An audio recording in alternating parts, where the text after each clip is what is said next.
we've had a kind of different second half of the class than we had the first half of the class. And I thought that it didn't make much sense to try and do a traditional final where I give you a 3-hour exam and you sit down and try and crank through some of this stuff. But our homework's been a little disconnected from our lectures. Sort of gone on as I try to dig into this part of the class that Bill had laid out is a little different, and so I couldn't. Anyway, so I decided that we needed to do a little more practice and a little less like just pure, exams and stuff. So I want us to do a project as our final exam. And so we're going to take homework 10, which was the one we were going to do next. And if you've already started it or you've done problems on it, they're extra credit from here. Okay, so like the one that was due this week, that's great. But the homework 10, we're going to make extra credit. So that can make up any homework points that you might have missed. And I'm going to hopefully, before we come back on Monday, I have some more time to work on it today and maybe some more time over the weekend. I'm going to put out, but I have the basic idea I can tell you. The basic idea is we're going to find a paper that's a classic transport paper, and you're going to replicate the derivation that they did in that. Okay, and make the plots and then write a short report, 3 or 4 pages, something like that about the, show your work, type it out, put a little intro and conclusion on it, and then make a 15-minute presentation. Okay, and then on our day of our final, give your presentation in the report, and that'll be worth an exam grade. So as much as our first exam was, that'll be worth that one. Okay, and so the details of exactly how the grading is going to work, I haven't all that's the basic idea. I have some papers, so that's part of what I'm doing is I have some papers that I found already that I know of, things like boundary layer theory or other, Taylor dispersion, other fun transport problems, some of which are in your book, but only part of, not the full thing. Okay, and so the idea is to take some of these PDE methods that we've been learning about and explore them in more detail. And then what we're going to do with class is I'm going to finish out this lecture on boundary layer theory. It's going to take us a couple of days, I'm sure. Okay. And then the rest of the class periods, I'll review for the qualifying exam. Okay. So if you have material you want, please start sending me things that you want me to review, and I can prepare some remarks about that. If not, I will just have extra office hours to help you work through whatever it is on your project. Okay, so the sort of homework for you now is to start looking into some papers. Okay, when I say classic transport paper, what I mean is something that's it's usually from like the 1950s or 60s. That's kind of the classic area and can be transport, but it doesn't have to be from there. Okay, and where they're working through the kinds of stuff that we're doing in the book, where we're doing these solutions to PDE problems. So a way to do that is you might find a book like Bertzer and Lightfoot has a lot of references to this stuff. So you might go find a problem that we haven't done that's of interest to you, and then go look up the reference and go trace it back to the paper. Okay, and there'll be a short proposal, a 1-page proposal that I'll have you write that'll be due the Friday, the week we get back. And that's mostly just to make sure that I know what you're doing and you know what you're doing, and we kind of all get on the same page. And so it's kind of, I don't mean it to be a ginormous, huge project that takes a ton of time, but I think this will be a good opportunity to sort of get out a little bit of just the homework mode we're in and do a little, actual transport calculations. And I think this, I'd actually thought about this at the beginning of the semester, something we could possibly do for a part of the period, but I'm just going to make this our final exam. Okay, so I was talking to Andrew yesterday, I don't know if he's on, but he was telling me, I'm nervous about this PDE stuff, and it's been interesting, but I don't know if we practiced it enough. You're going to kill us on the exam. And I was like, that's not my plan. This is the plan. So, I'm hoping this will be a good learning experience and also sort of a time to sort of put it all together a little bit and see how it all works out. Okay, so if you're excited about this and you want to dig into a paper, great. If not, I'll find a couple and you can pick one of the ones I picked, but I don't know if the ones I picked will be that easy or that hard. And just there's ones I'm aware of that I think are kind of fun. So any questions sort of about the project, knowing that there's more details to come and I might not be able to answer it, but anything that's sort of a burning question that you have? Nope. Okay.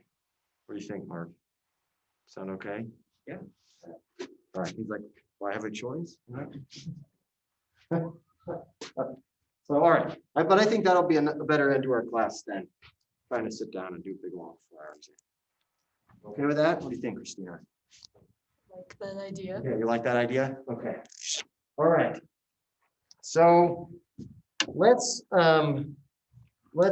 see if we can't finish off singular perturbation expansion and some boundary here today. So if you remember, we've been talking about perturbation methods here for a little bit. And in a perturbation method, right, you write this asymptotic expansion in a small parameter, and it leads to this sort of iterative set of problems where you do a 0 order problem and a 1st order problem and a 2nd order problem, et cetera, et cetera, et cetera. Okay. And the reason that's nice for things like PDEs is that it allows us to start to do nonlinear differential equations and develop, ways to solve them.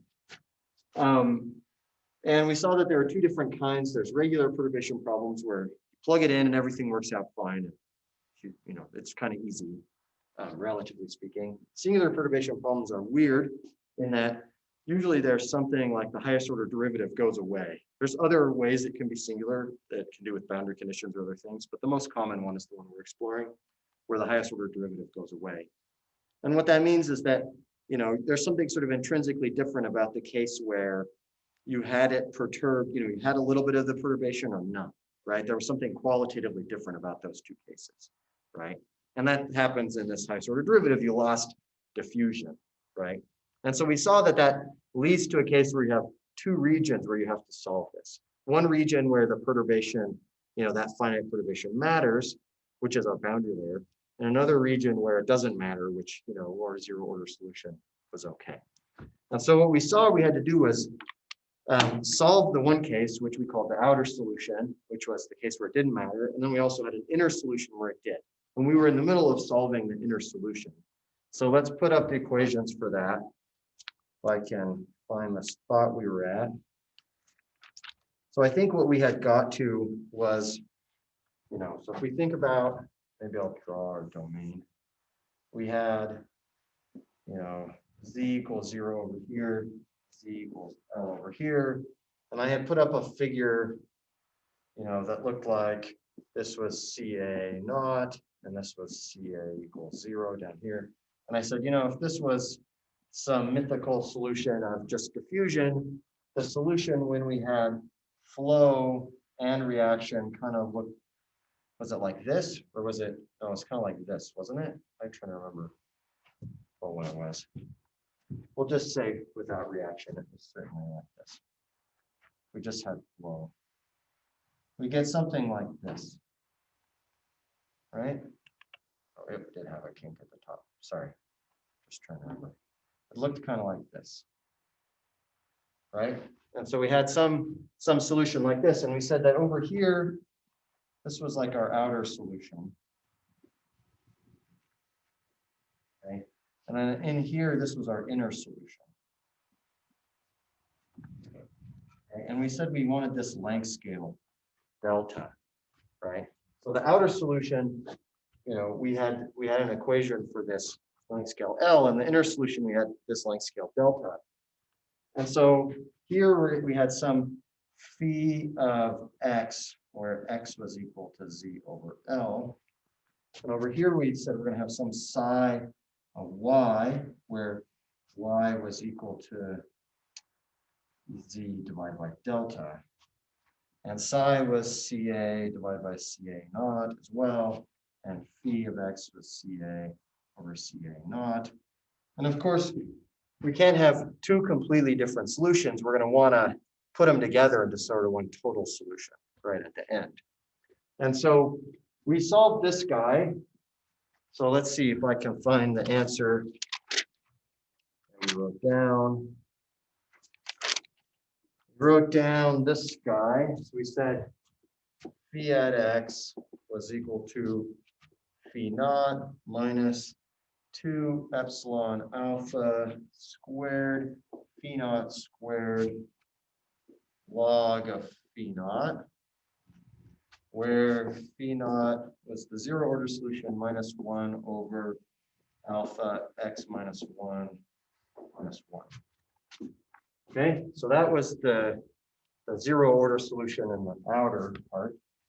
And then we said, okay, now let's see if we can't get the inner solution. And we took a little while to figure out what this delta was.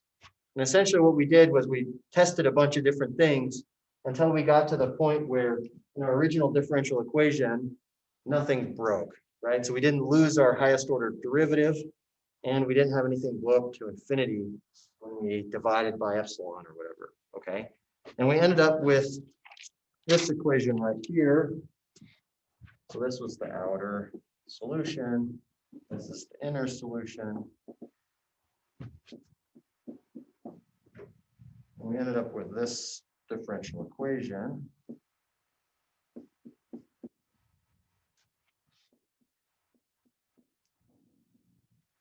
Okay, so we have the second derivative of psi plus alpha times the first derivative of psi minus epsilon times the psi squared, okay? So now the epsilon's moved. Before it was over here, now it's jumped over here. And we can do that because we changed the length scale on y that had epsilons in it, right?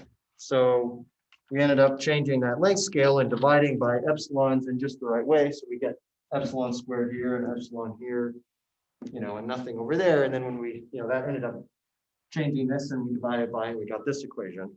And now we can try and solve this guy using an asymptotic method, just like we solved, this one doing the asymptotic method.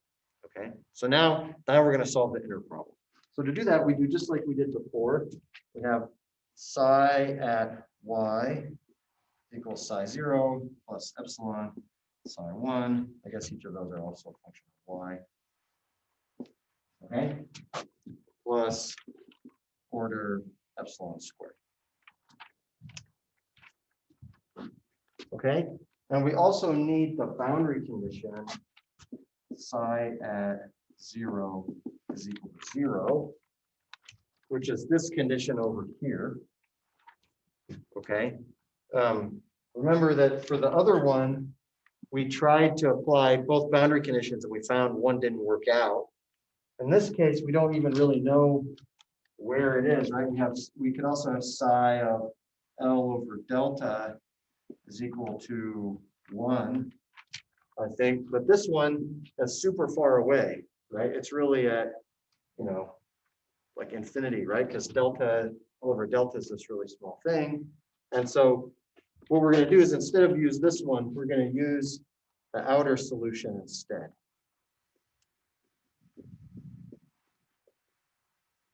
Okay, and then we're going to use this one, which is on the side we care about. Okay. So to do this expansion, substituting this into here is going to be pretty easy, right? We substitute that into the second derivative. We're just going to get second derivative plus epsilon first derivative or second derivative of this term. Maybe we'll just plug that in and do that out so we can see it again. So I have the second derivative with respect to y of psi 0 plus epsilon psi 1 plus order epsilon squared. Add on to that alpha times the first derivative of psi 0 plus epsilon psi 1 plus order epsilon squared. And then I have minus epsilon multiplied by psi 0 plus epsilon psi 1 plus order epsilon squared multiplied by itself. Psi 0 plus epsilon psi 1 plus order epsilon squared equals 0. Okay. So now I multiply that all out. I'm going to get psi 0 second derivative plus epsilon psi 1 derivative plus an alpha first derivative of psi 0 plus an alpha epsilon first derivative of psi 1 minus, and then the hardest part is multiplying out the the terms here, so I get minus epsilon psi 0 squared minus, and then I'm going to have everything else should be order epsilon squared or higher, right? Because I'm going to have, if I have this times that, I'm going to get, psi 0, psi 1, but epsilon squared. So everything else is order epsilon squared. Okay. So that makes sense, right? I should, at the 0, I should drop that term, and at the next order up, that's how it worked in our regular perturbation expansions before, if you recall. So now what I do is I collect terms that are of the same order, right? So I've got this term at order 0 and that term at order 0, right? So those are order epsilon 0. Okay, and then this term is order epsilon 1, and those two terms are order epsilon 1. Okay, so I can now write down two separate differential equations because epsilon is arbitrary, so I'm allowed to say that they must be equal. Okay, because of algebra. So I come over here then, and I get d psi 0 dy, a second derivative, plus alpha d psi 0 dy is equal to 0. And that's my order epsilon to the 0 problem. And my order epsilon to the 1, that's going to be second derivative of psi 1 dy squared plus alpha derivative of psi 1 minus psi 0 squared equals 0. Okay, and then I need boundary conditions. The boundary conditions are pretty easy though because they're 0, right? So everything's going to have a 0. So this is going to have a psi 1 or psi 0 at 0 equals 0. This one's going to have a psi 1 at 0 equals 0. All right, so questions about that? Does that make sense, Brian? You've got a thoughtful look on half your face. Of the order epsilon 1, Yes. maybe I've just missed the stuff you gave, but it looks like you're missing a couple terms to me, like you're missing the second derivative. I have this second derivative here. So what? Is this supposed to be an epsilon as a coefficient for that? Oh, so there was an epsilon there. Okay, so there was an epsilon there. And there's also alpha epsilon there. And there's a psi 0 epsilon there. Cancel. I get So they all cancel. Yeah, good question. Yeah, I skipped that step in my head. Sorry. Any other questions? That was a great question. Okay, because we're kind of in the weeds here, right? Okay, so now I have to solve these two problems. Okay, so I have to solve these two differential equations.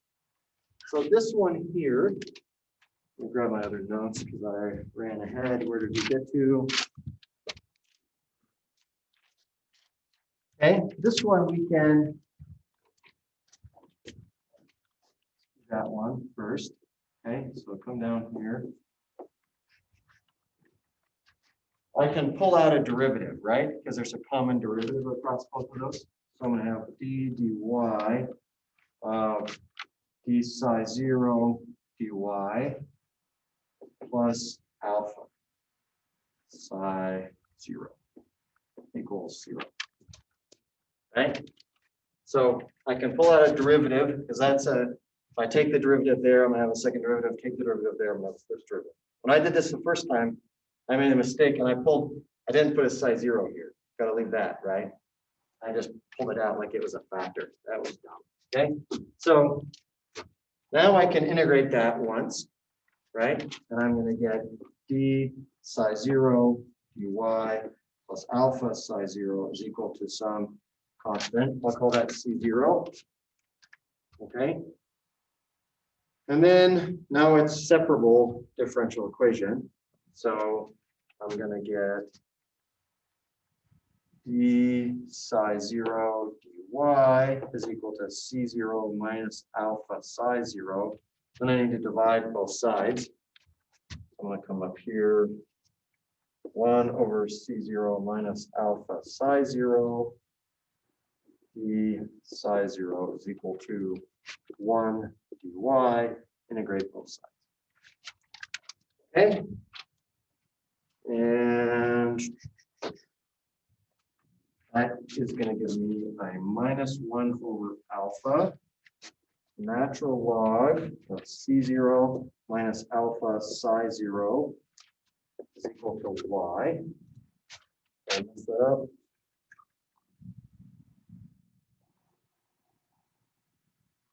Plus some constant. We'll call that one, call that C1 for lack of a better thing. And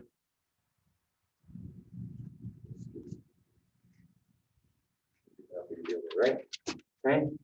Multiplied by minus 1 over alpha, or minus alpha, I get log C0 minus alpha psi 0 is equal to minus alpha y minus alpha C1.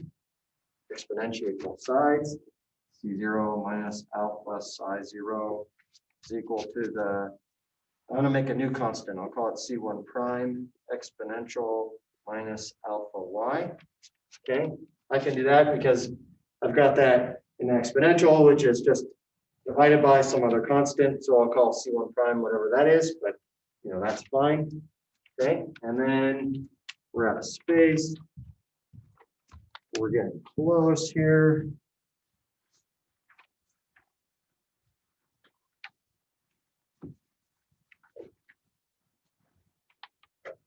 We need that still. We'll leave it for a moment. Okay, now we're going to get, now I can't see it over there. So I should end up with at the end psi 0 is equal to, I'm going to subtract C0, but then change the sign and then divide by alpha. All right, so I should get C0 over alpha minus the 1 over alpha times the exponential. Is that right? Exponential of minus alpha y. Should have another constant, right? C1. That look right? Subtract that over, I get minus C0, but then I multiply by negative 1. So I get C0 minus C1 and divide by alpha. Okay, and that's it, isn't it? Okay.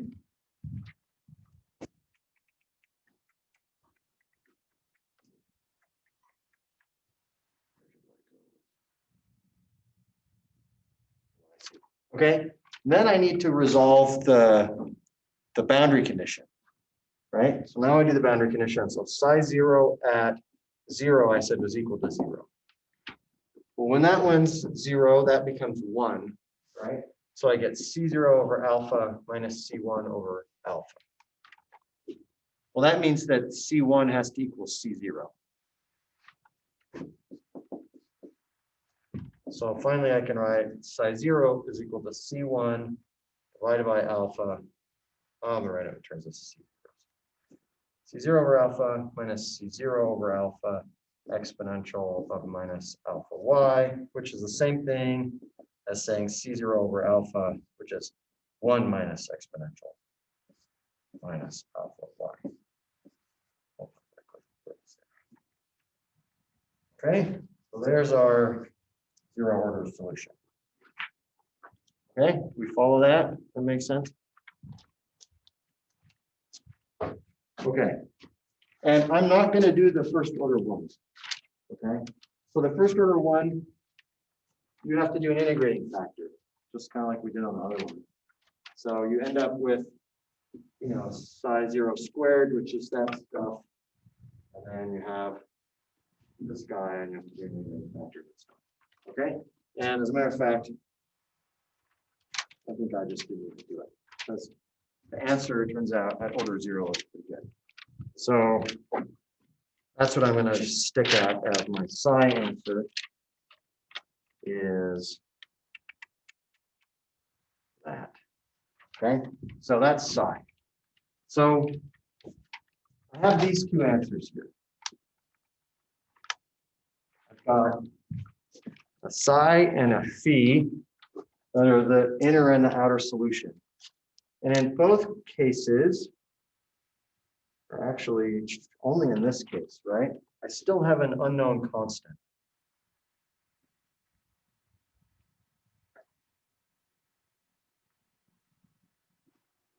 Okay.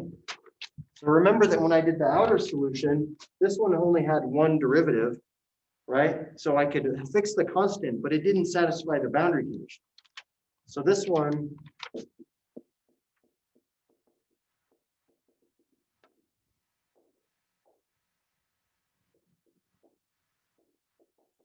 okay? So somehow we need to combine our two answers so that we can get one answer together so that this thing and this thing can give us something where the boundary condition is satisfied on the left. We know that one does that, right? But then we need to get rid of that constant so it somehow smoothly goes into this one over here on that side, okay? So that is called matching. So that's the last part of this process. It's called matching.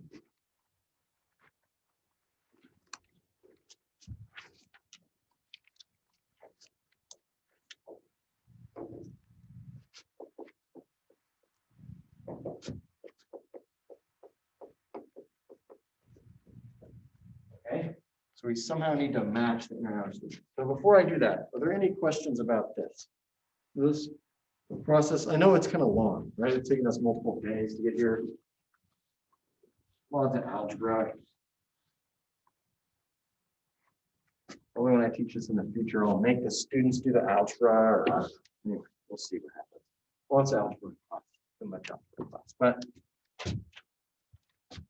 we get this idea, okay, that we're going to match them. Okay, so then the question is, how do I do that? So in some sense, what I want is the limit as y goes to infinity of psi of y. I somehow want that to be equal to the limit as x goes to 0 of phi of x. That makes sense? Why I would want that? Because this x, as I go to 0, it's going to do something over here. It's going to close off over here. And over here, I want to look at this as I get bigger, and I want to get them to be equal somehow. So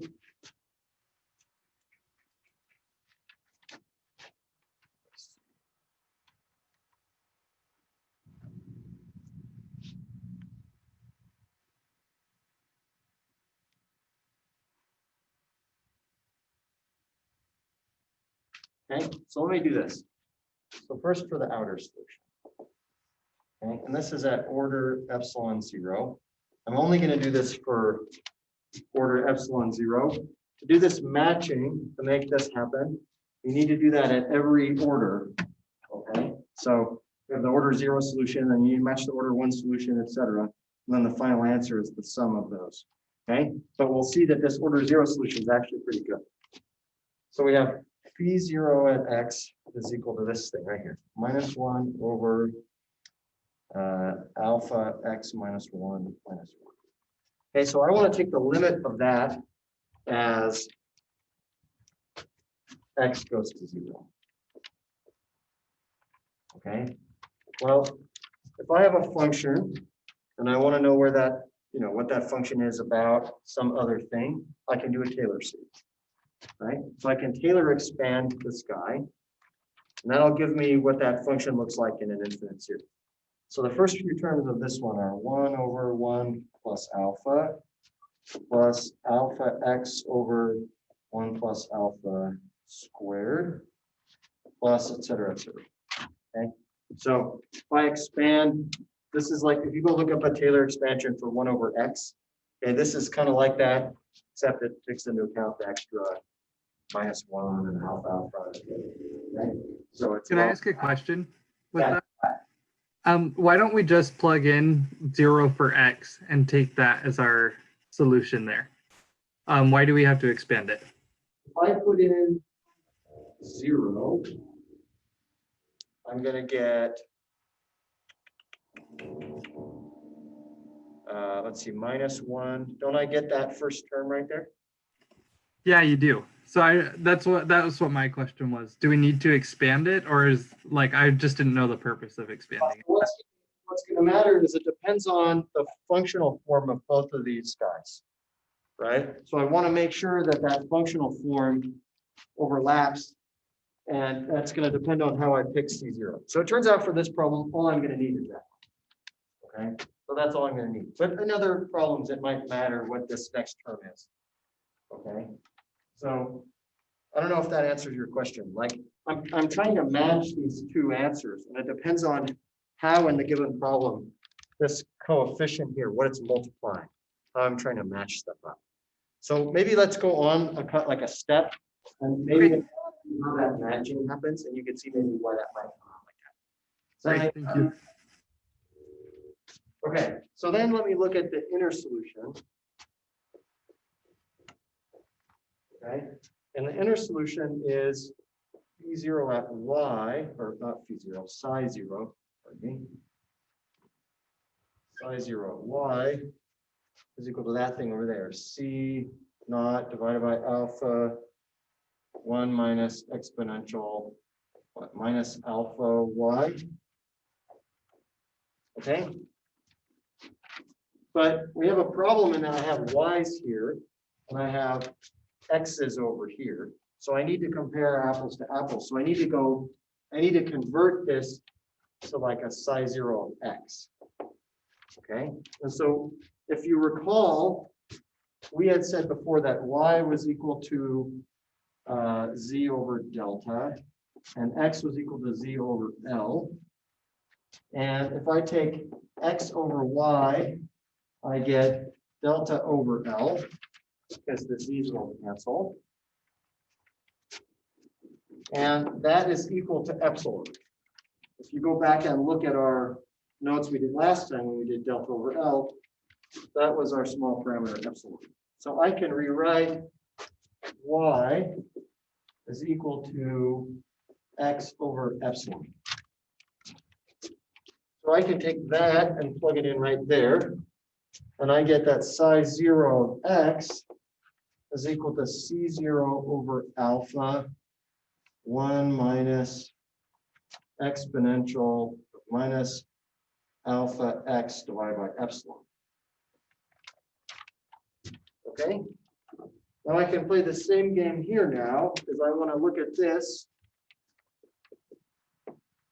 Right. I want to look at this now as I said, I wanted to look at the limit as y goes to infinity. I can now do that by looking at the limit as epsilon goes to 0. That's the same thing as saying y goes to infinity. So when epsilon goes to 0, that thing goes to infinity. E to the minus infinity is 0, right? So I just get C0 over alpha.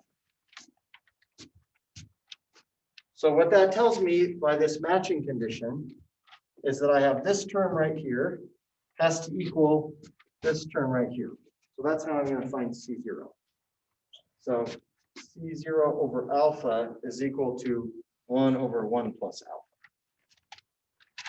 Okay, and so my thing with Zach is that suppose that I hadn't had this. Suppose that this had, the C0 was multiplied by other stuff.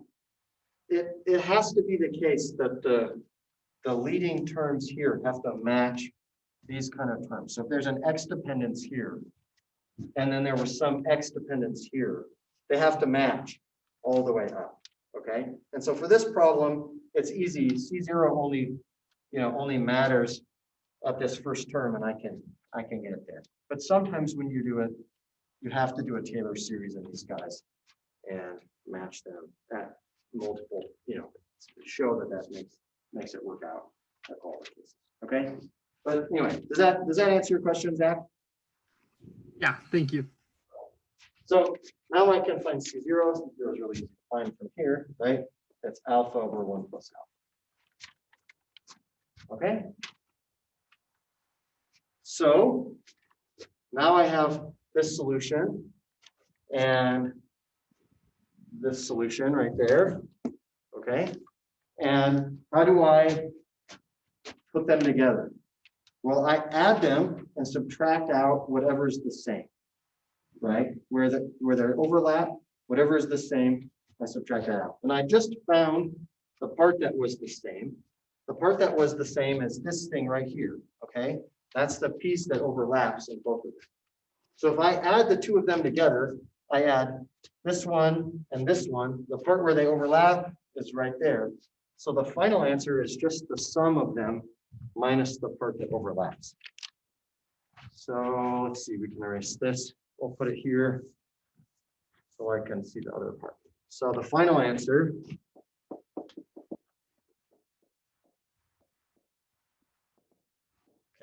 is going to be psi 0 at x plus phi 0 at x minus, I'm going to call phi overlap. Okay, so that's going to be my new C0, which was what? Alpha over 1 plus alpha, but there's a 1 over alpha, so I get 1 over 1 plus alpha multiplied by 1 minus exponential of negative alpha y. Oh, need to put in x over epsilon. Okay, plus, I guess there's a minus on it, minus 1 over alpha times x minus 1 minus 1. And then I need to subtract the overlap, which is 1 over 1 plus alpha.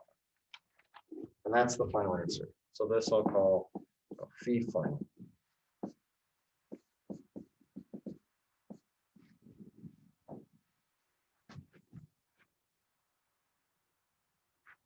Okay, and that's at order epsilon 0. Okay, I could go through and do another one at, I could call that phi 0 final. I could have phi 1 final. Okay, and phi 2 final, and phi 3 final, et cetera, et cetera, et cetera. Okay, so let's look at a picture of that, plot of that. It'll make us feel a little happier, I think.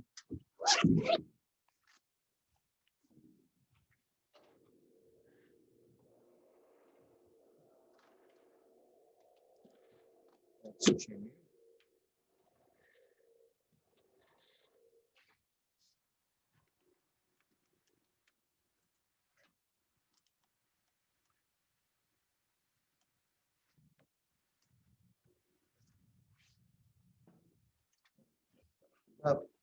Time to grab my plot.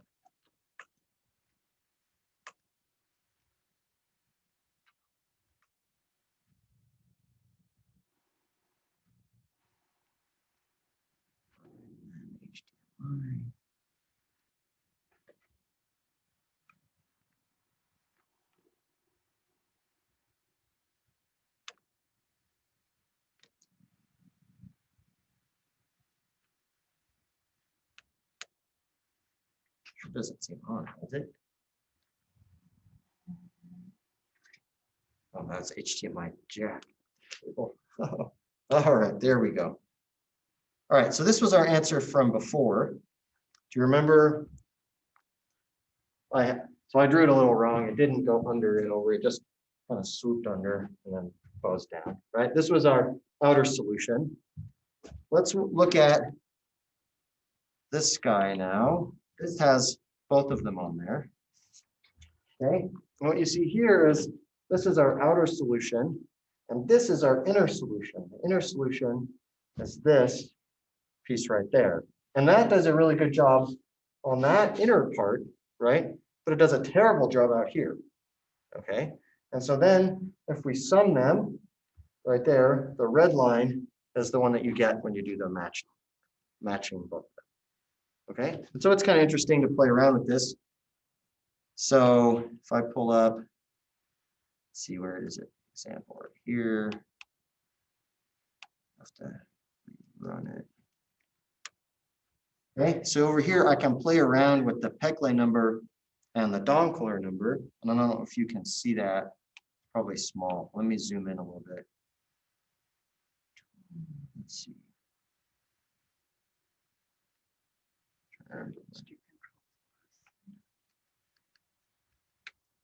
It's ChEn. There we go.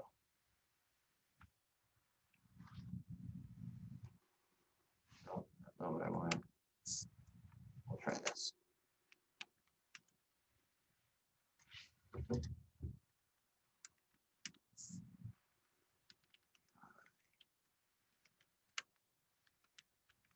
There, that's a little better.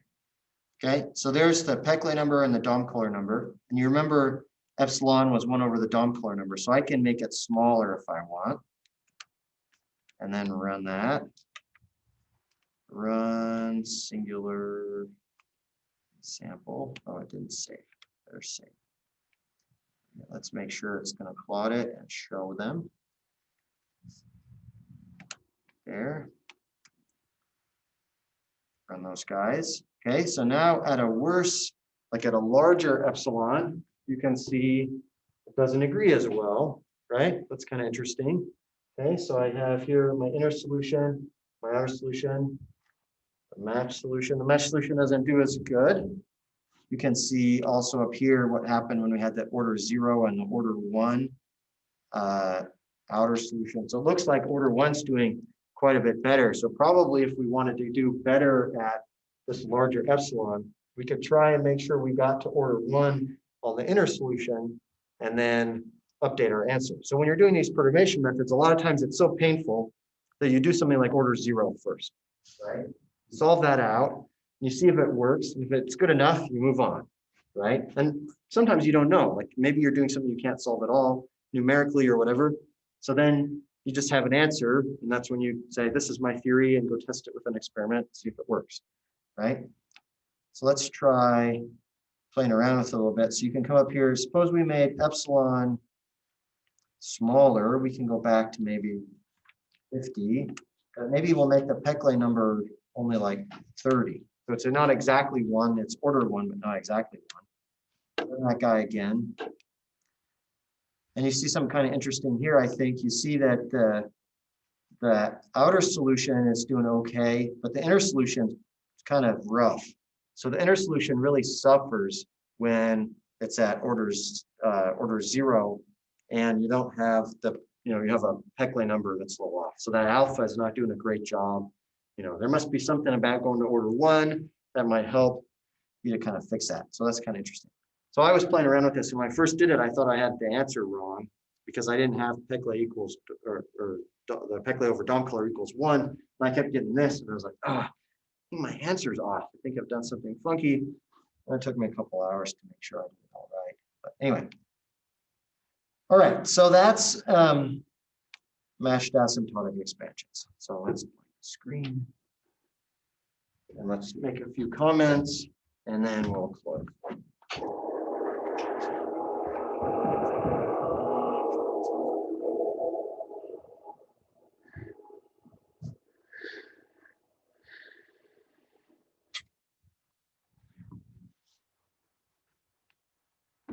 So this will be D comments.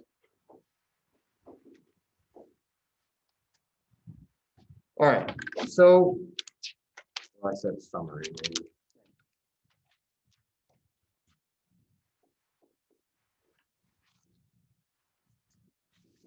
Okay, so the first one is, I kind of summarized this at the beginning, but we saw that we could make an asymptotic expansion, right?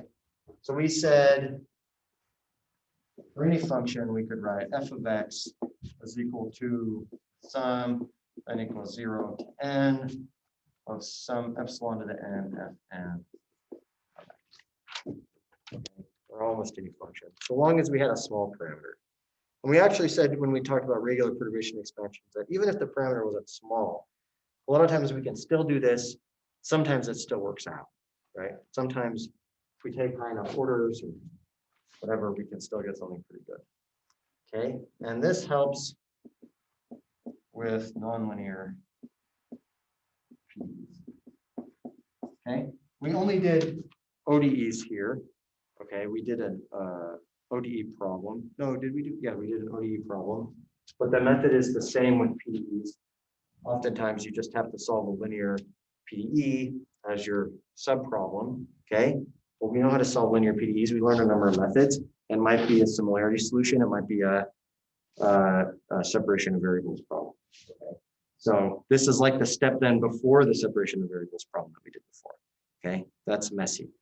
So what you're going to see in boundary layer theory that we're going to start next time is that that's exactly what happens. We do an expansion, a singular perturbation expansion, and we get two PDEs we have to solve. One is the outer problem at high Reynolds number. We get potential flow for that problem.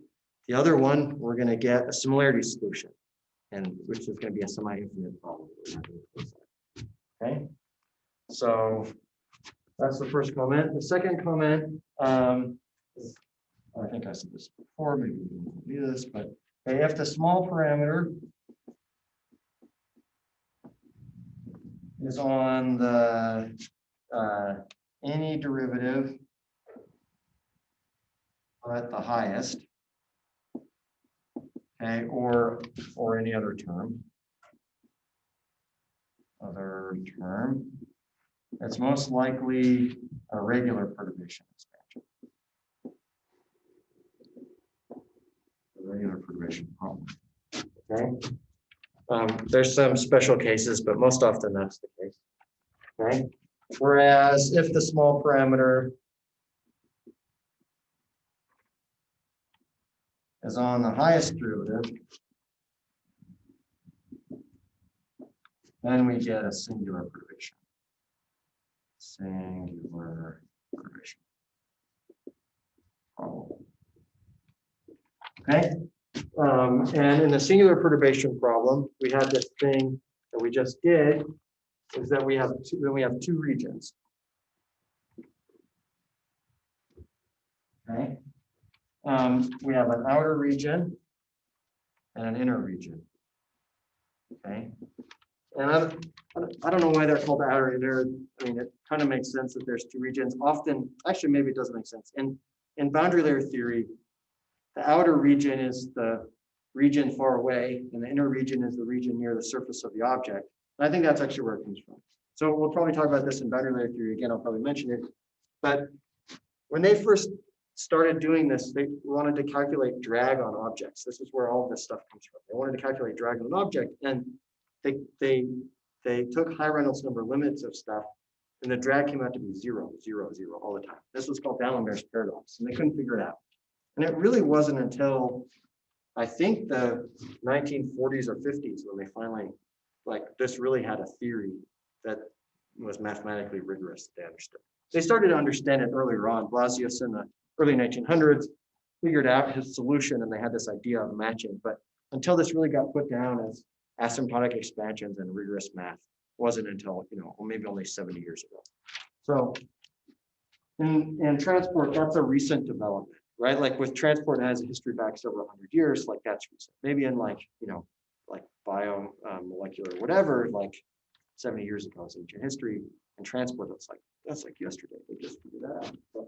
Okay, so there's two regions, an outer and an inner, and the outer is where the highest derivative appears.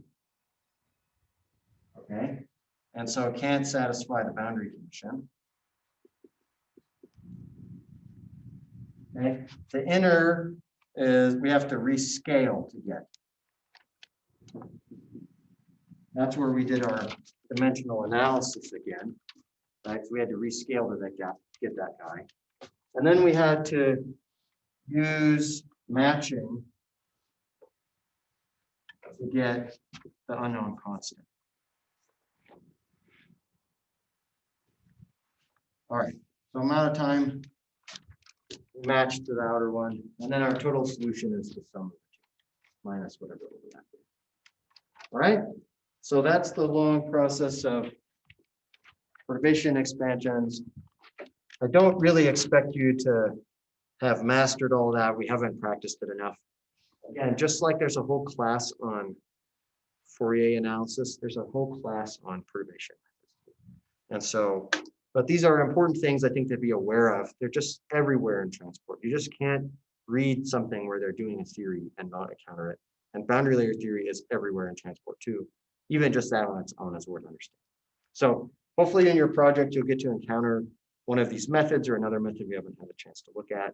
And you'll get a chance to learn a little bit more about it and become comfortable with that. Okay, so with that, I'll let you go. Have a happy Thanksgiving.